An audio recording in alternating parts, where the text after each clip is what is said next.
Did he say wait? Yeah. Okay. Round two, take two.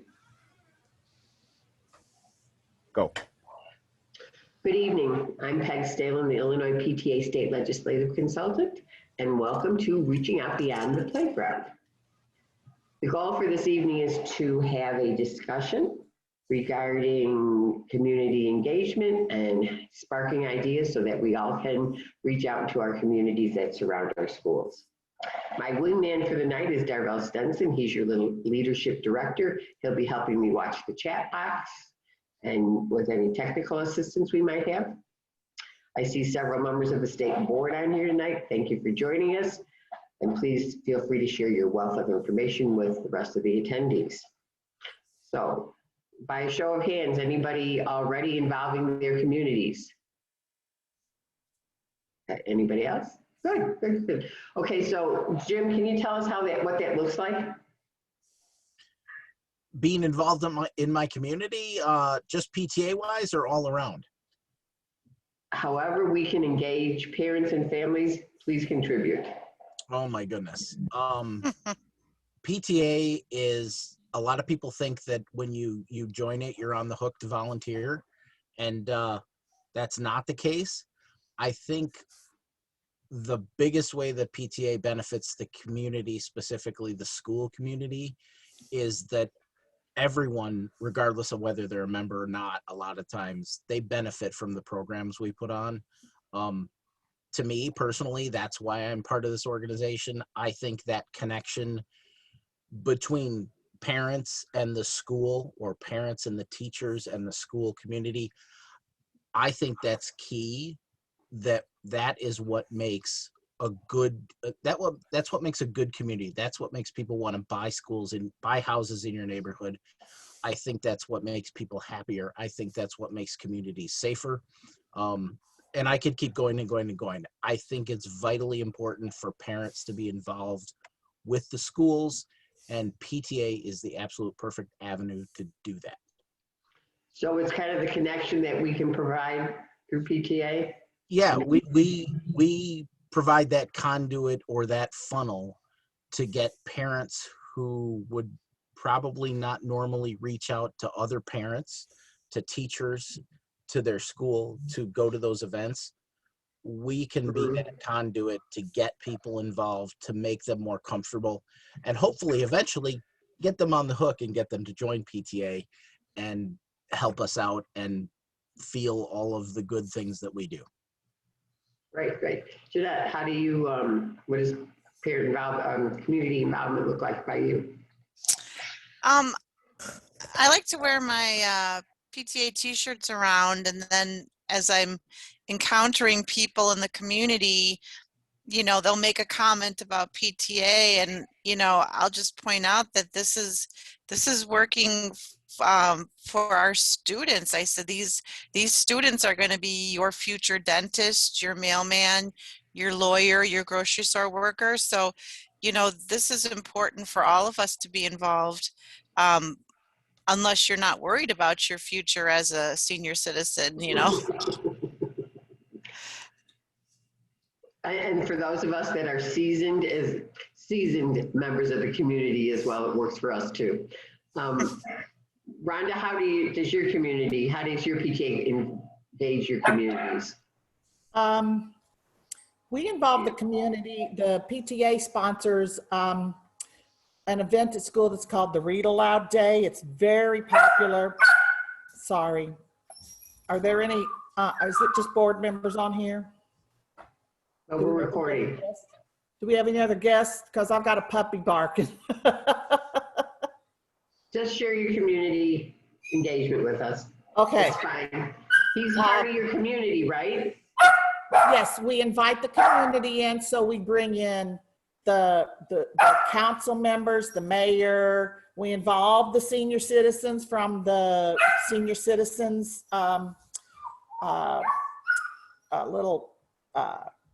well, it's a senior citizen center that they get to go through the day and have activities, so they will come and read. We get shop owners, business people, and they come in and participate in the day. And that's one example I can think of. Great, great, great. So Jim, you said that you have some PTA programs that you put into the community that you've used. Are they national PTA programs or individual ones that are specific to your school? I think some of the most effective ones are the ones that happen locally at the school. When I first got involved in PTA, I told people that I was selfish. I was doing it just because I wanted to know what was going on at my kid's school. And that really seems to be the best outreach. A PTA fun fair at a school is a perfect example. Sometimes, especially the first time or two, it's a huge, daunting undertaking to get all those ducks in a row to try and get the games together and the volunteers together and the prizes together and the permission to do it and all sorts of other stuff. But I mean, I have seen at a school of about 500, 450, 500 families, we've seen 300 of those 450 families show up on a family fun fair night. You know, and that ebbs and flows. There's years we haven't been able to do it, but people know those sorts of events and they look forward to them. Another really popular one that was something that we probably started 15 years ago. The person that was PTA president before me went out to a local pumpkin farm and struck a deal to buy these little pumpkins for a quarter or 50 cents a piece or something like that. I think last I heard they buy 800, and they have, I mean, there's, you know, that it depends on financially what your PTA is able to do, but they provided a free pumpkin to every student, and then that 800 was a free pumpkin to every student and their families. So like 4 or 5 young kids in the family, they come into the gymnasium. We bought maybe $100 worth of paint. We sold pizza and snacks and stuff in the teacher's lounge to cover the cost of that night. So in the end, between buying the pumpkins and the paint, it was relatively cheap. We did not charge any nothing to get in the door. And I think that's really important. If you want people to show up, especially people from every socioeconomic background and every ethnicity, invite the entire family if you can, and make it a free event or a minimal cost event. You can still sell things at the event, but the cost to get in the door is free. We'd provide small door prizes, donations from local companies or something like that. That draws people in. Then the free pumpkins, and then they all paint the pumpkins. There's no carving and knives involved. We're not that crazy, okay? But they paint all of these pumpkins, and then there's tables to let them sit and dry, and people, they just love it, and it's still happening every year. Like, I live 2 houses away from the school, and sometime in early October I'll come home and there will be cars parked all the way down my street everywhere. That's probably been one of the really cool community building events that has went off really well and has continued year after year. Should I keep going? I just want to give Kristen, do you have anything that you'd like to share with us? Sorry, I was on mute. That's okay. So do you want me to share from the original question regarding like I guess I was still on that one. I had my thoughts on that one. And how engaging the community, right? How our PTAs engage the community. And I have two ones that I wanted to share. One was, a really special one that one of our elementary school does in the area, and that's it's called a 5th grade tea. So, and it's an opportunity for our 5th graders. They put on a tea party for seniors in the community. Oh. So they are the 5th graders are involved with the planning, right? I mean, they create an invitation. We, get the invitations to local senior centers in the area. They dress up, they bake, they make baked items, cookies and things like that for the event. And then the seniors from the local community centers are brought to the school. The gym is decorated, all decked out, lovely tablecloths, flowers, the whole thing. And so you have fifth graders who are servers, some are greeters, some are hostesses, and then we have entertainment. So those fifth graders then entertain the seniors. And so it's a great opportunity for a reach out, right, to our seniors in the community, and they bring them in and kind of teaches them also how to the kids, take ownership of it, and then it teaches them also some aspects of, how to engage with others beyond just their peers, right, and have different communication aspects, right? So it's a really great event. And then unfortunately, with obviously the pandemic, that didn't occur last year. I'm not sure it'll be able to occur this year either, but that's a really, really special one in our area. And the other one, obviously, that we just did 2 nights ago is we held a candidate forum, right? So to be able to engage with our community to make sure that they become educated voters, right? So, and of course, that was a virtual format, something that we typically do every 2 years with our school board elections. Make sure that people are getting out to vote. I mean, our school board elections are very important. Sometimes not always the most, those elections are in the spring, are more of your lower attendance. So we always want to make sure that people get out to do that civic duty and are educated on who the candidates are. So the other night we held a candidate forum virtually and had over 200 people on the call to hear about the candidates running for local school board elections. So it's a great way to engage with our community and let them know also that this is something else that the PTA is actively engaged with. Sure, it's a community, it's a service to the community. That's great. Rhonda, did you have something you wanted to add? Yes, I thought of one that, I don't know, just thinking of the pandemic, we had an event several years ago, and our PTA lined up, it was a health fair, and Yes. the PTA lined up all kinds of healthcare areas, people from all kinds of healthcare areas, and we had it in the gym, and the public could come in and go from station to station, and they would do, of course, blood pressure screening. I remember I got to get a bone density little screening thing that could indicate if you need to have any, need to look further. And then, I don't know, I don't remember what it was. It seems like, I don't know, maybe there was a dentist that would give you some sort of screening, probably eye checks. Great. Screenings. Now, these were just basic screenings that might detect if you need to go for further help. And then there was all kinds of people that would just teach you about good health practices. So I'm thinking after the pandemic, and well, down here, our kids are going back to school and kids are back in school. So if we practice some sort of social distancing or anything, it would be great to get people in, and you could have hand washing tutorials and I don't know, just information about the COVID-19 vaccine. And so it would be very helpful to the community, but it also then, it brings the community in to learn about the PTA. I wanted to make one comment for anyone who is not aware.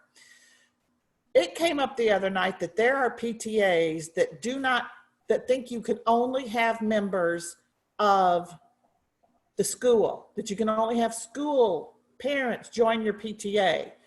We need to be asking our community members to join our PTA, but now, of course, having an event like this that would bring them in and let them see what you are doing would help that. But we need to be out there asking our community to be members and then letting them know about what we do for the school.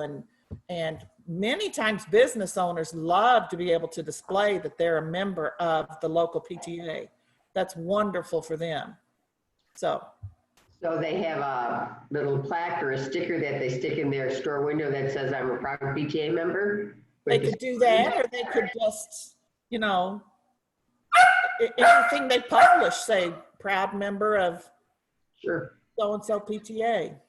So let's talk about community membership just for a few minutes here. What are some of the things that you should consider before you offer a community membership?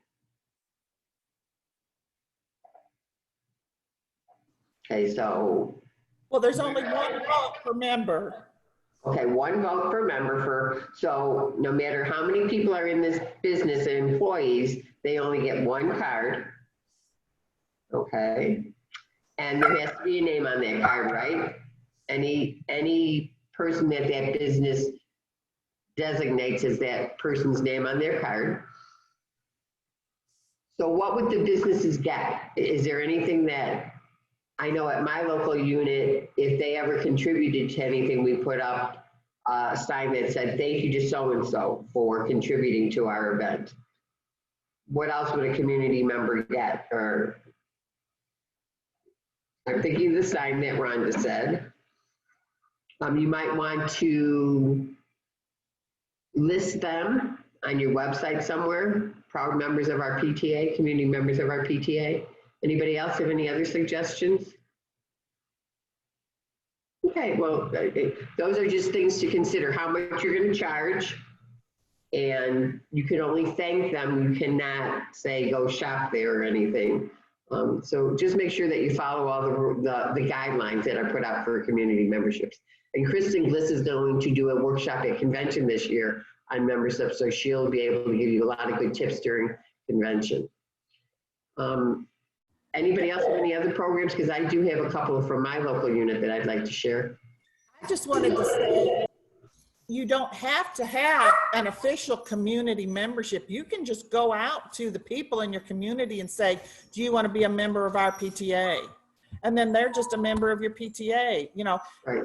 In a close community like ours, I mean, no, not close, small community where a lot of people know each other, that's very common for me to just see, you know, the guy that owns the grocery store and say, hey, do you want to be a member of our PTA?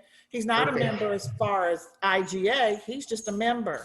And then all the councilmen, you know, all the representatives in my little village, would you like to be a member of the Millstock PTA? So it doesn't have to be a category of community memberships, which are great, but you can just ask people out in your community to be a local member of your local unit. And many times they're happy to do that, to support you.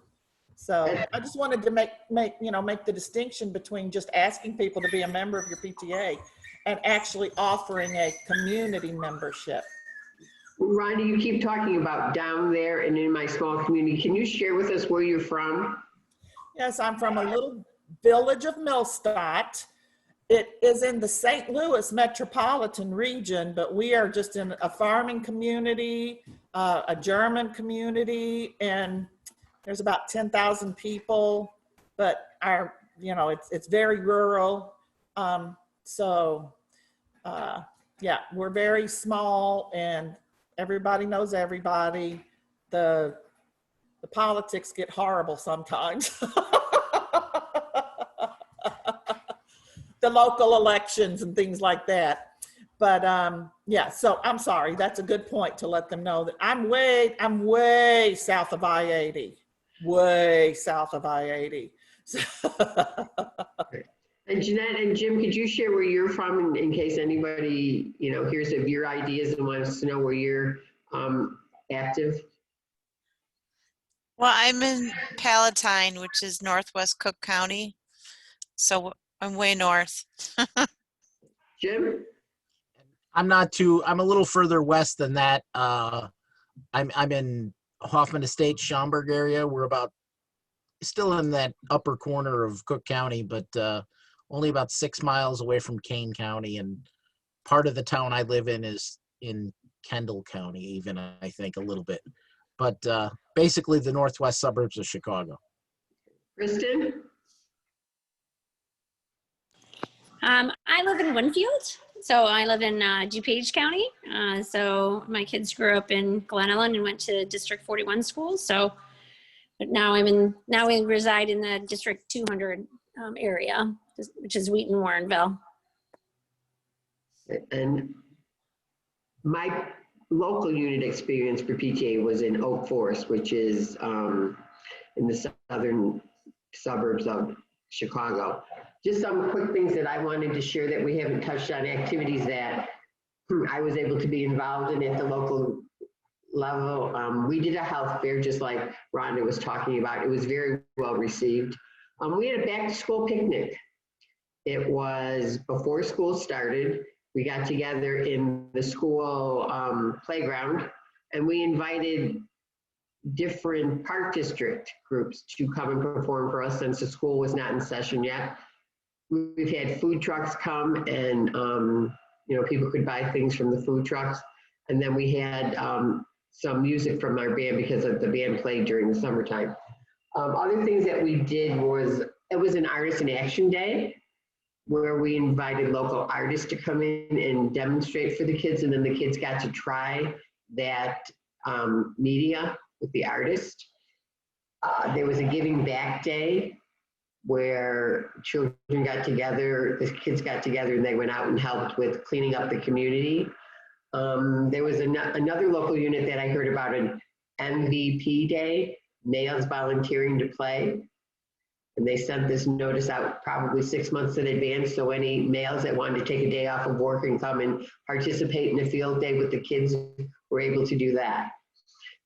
So a couple other things that I want to talk about tonight would be, first of all, why do you think it's important to engage with your communities? Okay, everybody's stumped, so let me tell you where I'm going with this question. Some of the things that I think it's important for the communities is because if you're needing a referendum passed, they need to know what's happening in your community and how those schools are engaging with the communities and what the schools are providing. So they have educated questions to ask when you're proposing a referendum. They're also there they can help with the things that the schools are trying to accomplish, like if it's a giving back day, those types of things as well. Anybody have thoughts about this? Rhonda? I think it's important for PTA to toot its horn and let the community know what they're doing to help build PTA's relevance in Illinois.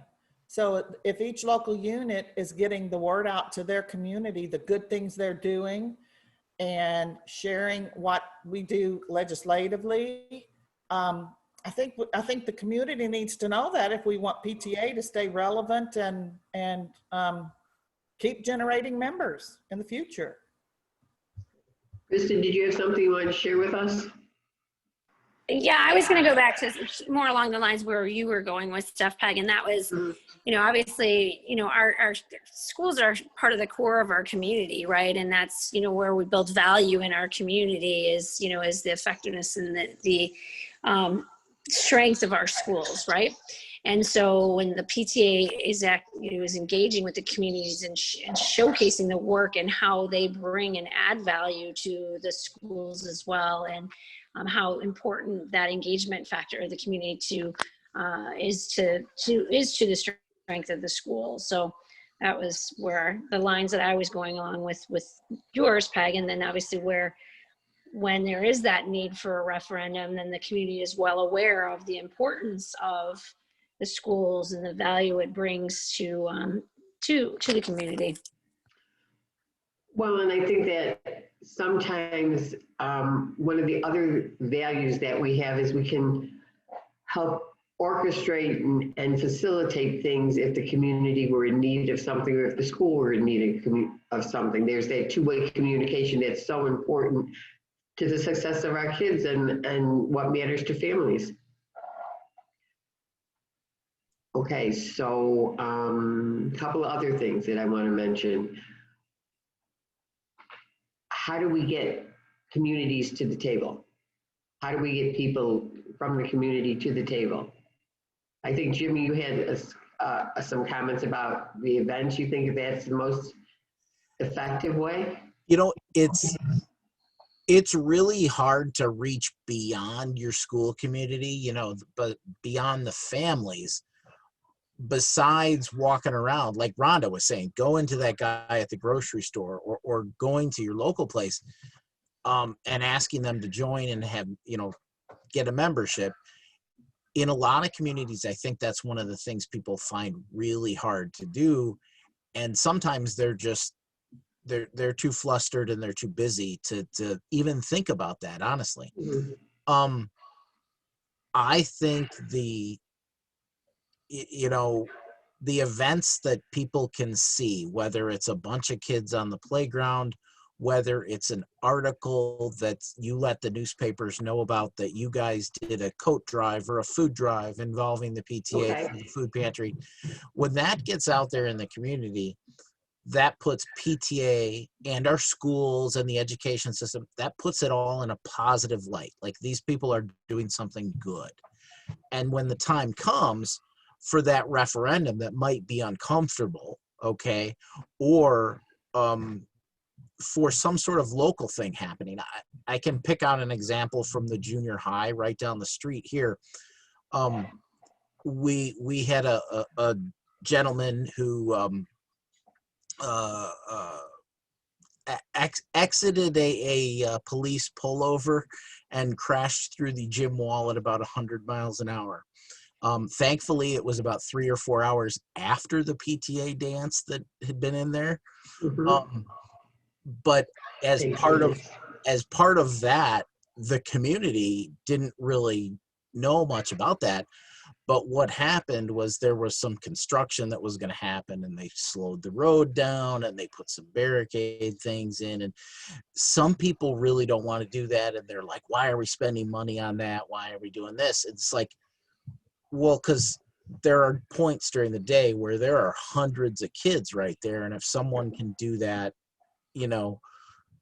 that would be really bad. So they wanted to get it fixed. And the funny thing about that one is that the people, we actually turned around, and I think we kind of helped the community down there, because people down there walking their dogs or crossing the street over there, or their kids lived right there, they had been asking the city for years, and the Mhm. school had been asking the city for years to do something about the speeds and the traffic on that turn. Sure. Absolutely nothing would happen. But you know what happened? As soon as the principal heard that the PTA was like, hey, I'm concerned, it helped that a couple of PTA members were involved in other aspects of the community Sure. and knew some of the village trustees.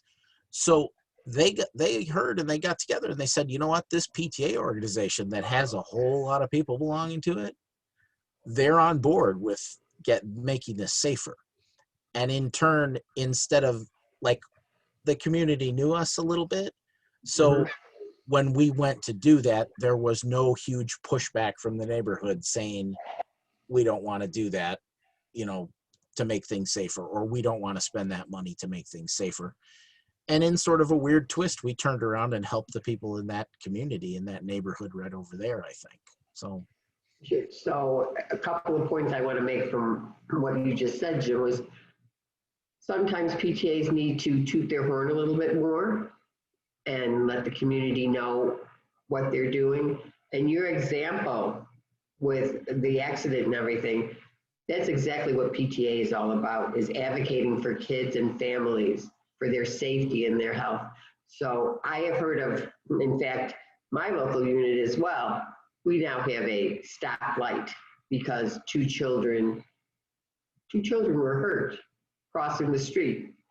And because of the PTA and engaging with city council and everybody else, we were able to get this stoplight that has made a tremendous difference in the safety for those children crossing every day for our middle school. So thanks for sharing that, Jim. That was great. Anybody else have, go I ahead. mentioned that like I had anything to do with it. I just happened to be around at the time. That was other individuals that deserve all the credit for that. But Are you a member of that PTA? I was at the time, yes.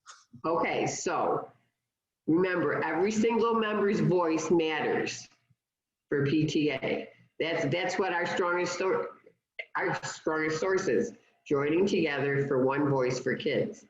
And I do want to mention just a couple of other things really quickly. We talked about candidates forums. If you go on National PTA's website, it'll tell you exactly how to do a community forum.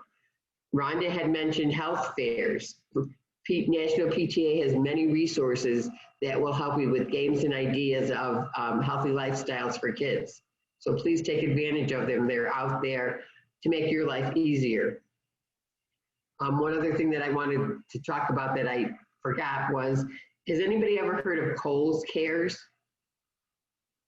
Rhonda, you want to share? I guess not. I pushed the wrong button, That's sorry. okay. That's okay. Well, now, if I remember correctly, Kohl's will help schools with events by having volunteers, providing volunteers and money. At one point, I heard somebody got $500. I'm not sure if that's the same all the time or not, but you take it from there. So I would suggest, and Kohl's employees are encouraged to volunteer for different events. So if you contact the local Kohl's in your area, they'll be able to put you in touch with how to, how to facilitate volunteers.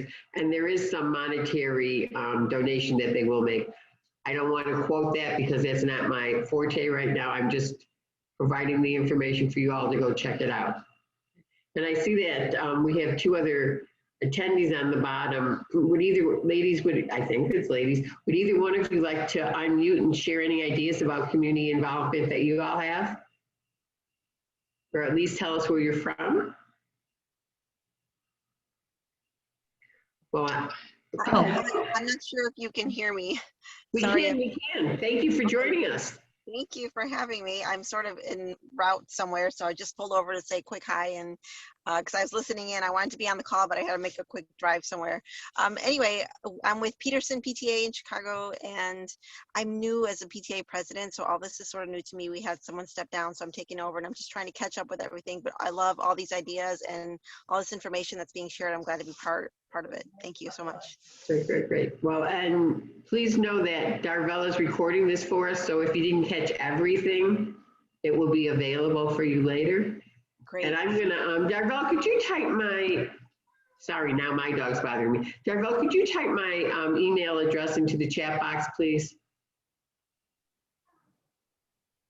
Whoops. Anyway. Coming right up. Thank you, Darvell. If anybody has any questions or you need to reach out to me about something you've heard tonight, please feel free to email me. I'm available to help you in any way I possibly can. And did you have anything else you wanted to share with us? No, thank you. Okay. I don't want to mispronounce your name. Paloma. Thank you. Well, thank you for joining us tonight. Is there something about community engagement that you want to comment on tonight? Well, Wilmette, the town that I live in, is running the local elections. And one of the concerns that some of the board had was how much and how little are we supposed to share with the community. I think that reminding them that the date's approaching, and then just making sure that they're all registered to vote. And it's important to vote in a local election, right? I think that's a good thing for the PTA. Yes. We wouldn't, endorse anyone in any, right? Because so many of our own parents are running for board of education or trustees or the park district. And, there's so many of our friends running that it would be very tempting to, help them out. But we really need to make sure to be as apolitical as possible and just do our civic duty, that is to remind everyone that the election is coming and you should do the right thing, that is to participate in your, civic duty to go and vote. Yeah. And I'm so glad that you shared and realized that you can't endorse candidates, because the IRS frowns on that, and I have found that they have absolutely no sense of humor. So I'm glad that you're staying away from that. if in the future you ever would like to host a candidates forum, that is a service to the community that is very much appreciated. And you could go to National PTA or contact myself. I would be happy to walk you through how to organize that. In fact, Kristen Kramer, our president, whose logo is over here, she just finished one last night and she had, what, 200 people, Kristen, on it? Yes, we had over 200. It was great. It was awesome. I mean, it was like the most attended candidate forum that I've ever attended. Locally wise, that is. So, you don't get those numbers in person. So we had close to 300 registered, and of course you never get everybody that's registered, but yes, we had about 215, I want to say. So it was great. Well, and I guess the biggest thing that we like to point out to our local units is the fact that we can support issues, not people. So if that helps you explain that to anybody, that's just kind of a elevator version. So you can set up some guidelines and things. But we'd be happy to help you with anything like that if you would ever want to do it. All right. Okay. Thank you. You're welcome. Anybody have any final takeaways they want to share with us?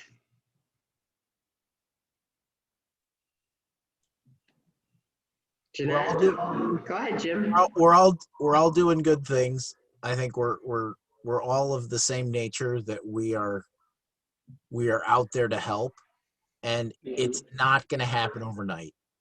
Whatever your plan is, your one event, if it doesn't go off like you thought, is not as many people attended as you thought, don't give up. It takes years. Sometimes it takes 3 or 4 events, 2 or 3 of the same events, year after year, and people expect it, and you build on that.